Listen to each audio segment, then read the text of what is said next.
Bonjour à tous, c'est Gizmat, je suis honoré d'être là avec vous et c'est pour Adim que je dédicace cette vidéo. Donc il m'a demandé de faire une étude complète de fonctions, c'est du niveau première. Alors c'est parti, nous avons une fonction qui est un produit de x plus 1 au carré fois e de x. C'est un produit de fonction dérivable sur R, la fonction f est définie sur R. Alors f est définie sur R comme produit de fonction définie sur R. Et f est également dérivable sur R comme produit de fonction. Donc produit, je mets pi pour produit de fonction dérivable sur R, tout simplement. Alors, ensuite, on va dériver cette fonction, puisqu'on sait qu'elle est dérivable sur R. F est de la forme u fois v. Ok. Et la dérivée de uv, on sait tous que c'est u'v plus uv'. Je précise qui est u de x, c'est x plus 1 au carré, c'est-à-dire x carré plus 2x plus 1. Je dérive ceci, ça fera 2x plus 2, c'est-à-dire 2 facteurs de x plus 1. La v de x, c'est e de x, et la dérivée de v de x, c'est e de x, puisque la dérivée de e de x ne change pas. Donc on y va, pour tout x dans R, f' de x égale u' fois v, donc 2 facteurs de x plus 1, ça c'est u' fois v, plus u, c'est-à-dire x plus 1 au carré, fois v'. Je peux factoriser par x plus 1 fois e de x, et oui, il va rester donc un 2 plus x plus 1. Du coup, que me reste-t-il? Il reste x plus 1 plus 2, ça fait x plus 3, ce qui me donne x plus 3 fois x plus 1 fois exponentielle x. Voilà. Voilà pour la dérivée. Alors maintenant qu'on a la dérivée, eh bien écoutez, on va étudier le signe de cette dérivée. X plus 1 fois x plus 3 fois exponentielle x. Allez, let's go.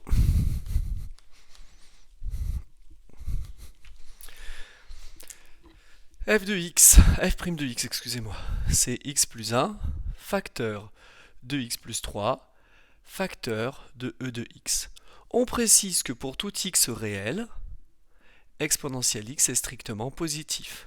Alors, le signe de f' de x est égal au signe de x plus 1 fois x plus 3.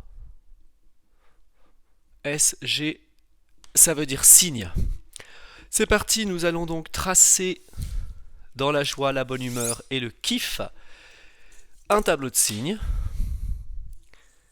avec signe de x plus 1, signe de x plus 3 et signe du produit qui correspondra au signe de la dérivée. C'est parti.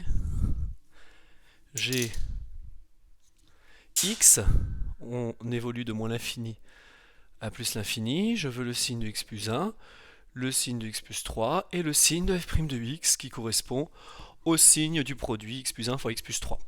Alors, vous savez que x plus 1 est positif lorsque x est plus grand que moins 1 et x plus 3 est positif lorsque x est plus grand que moins 3. Voilà, donc je vais positionner moins 1 et moins 3. Let's go. Moins 3 d'abord, moins 1 ensuite. Je trace un trait vertical, et là un trait vertical.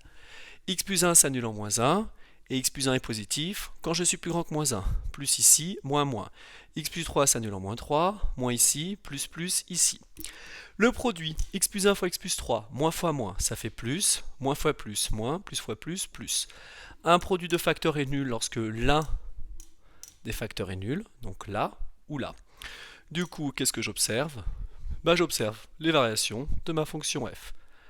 Variation de f, j'aurai une fonction croissante, décroissante, croissante. Du coup, on calcule maintenant f de moins 3. C'est moins 3 plus 1 au carré fois exponentielle moins 3.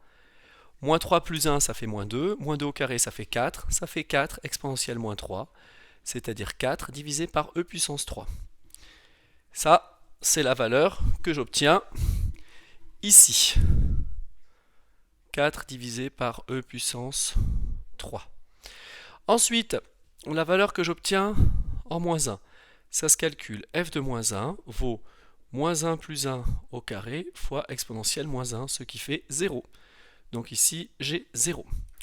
Et ensuite, la fonction est à nouveau croissante. Alors, je suis très curieux de savoir si ça fonctionne bien, si c'est le cas. Donc je vais prendre ma calculatrice, je vais faire un tracé et je reviens vers vous tout de suite.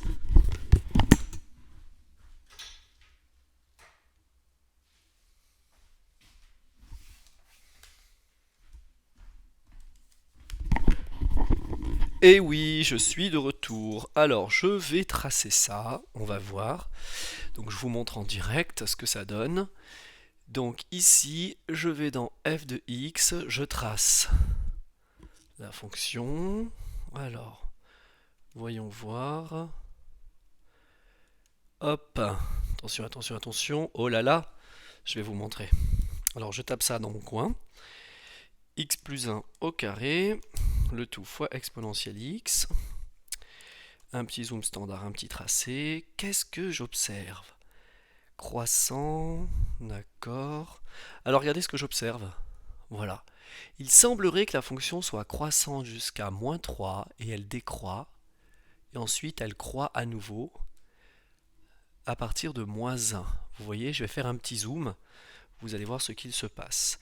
Un petit zoom cadre. Vous allez voir, c'est magique. Regardez, regardez ce que je fais. Clac, j'ouvre une fenêtre. Et entrée. Observons. Et oui, elle semble croissante jusqu'à moins 3. Arrivée en moins 1, elle vaut bien 0 et ensuite elle recroît. Voilà, donc nous avons effectué une étude de fonction qui est complètement conforme à la réalité.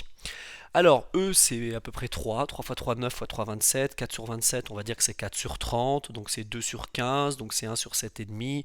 Bon, c'est plus petit que 0,1. Si je trace cette courbe, qu'est-ce que je peux en dire? Eh bien, qu'elle admet deux tangentes horizontales, une ici et une ici. Alors, les calculs de limite en plus l'infini, c'est pas tout à fait au programme, mais plus x est grand, plus x plus 1 au carré est grand, et e de plus l'infini, ça tend vers plus l'infini. Donc on peut balancer des limites, à savoir ici, une limite, plus l'infini. Et cependant, en moins l'infini, exponentielle moins l'infini tend vers 0, et moins l'infini plus 1 au carré tend vers plus l'infini. Plus l'infini fois du 0 qui vient de l'exponentielle, c'est une forme indéterminée, mais on sait d'après le théorème des croissances comparées qu'on obtiendra 0. Du coup, si je me permets de faire un tracé de courbe, qu'est-ce que je vais avoir? Eh bien, je vais vous donner une suggestion, une proposition de tracé de courbe. D'accord, j'efface tout ça. Je regarde juste le tableau de variation de f. Voilà. On va mettre x, moins l'infini, moins 3, moins 1, plus l'infini. Voilà. Alors, on va faire un truc rapide. Moins 1, moins 2, moins 3. Donc en moins 3, j'admets un maximum qui est tout petit, petit, petit rikiki. Ici, j'ai une fonction qui est croissante, puis qui décroît jusqu'à moins 1, en lequel je vaux 0. La valeur de f de 0, on aurait pu la calculer. F de 0, ça vaut 1.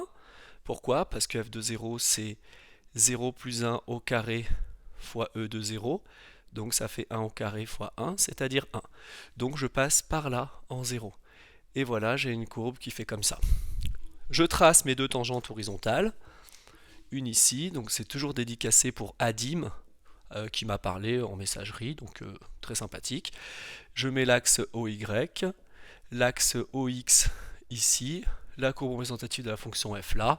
Tout le monde est content. Une tangente horizontale ici puisque c'est un minimum, une tangente horizontale ici parce qu'on a un maximum. C'était en moins 3 et moins 1, notre dérivée de f s'annulait, f' de x valait 0. Dès que la dérivée s'annule, c'est que vous avez une tangente de pente égale à 0. Et ici, on a ce qu'on appelle une asymptote horizontale d'équation y égale 0 en moins l'infini, puisque la limite de la fonction f en moins l'infini, alors je ne l'ai pas démontré proprement, c'est 0. Je le balance juste parce que je crois que tu es en première spécialité maths à DIM. Du coup, les limites ne sont pas au programme. Voilà, j'ai terminé pour cette petite étude de fonction et j'espère que c'est nickel pour toi.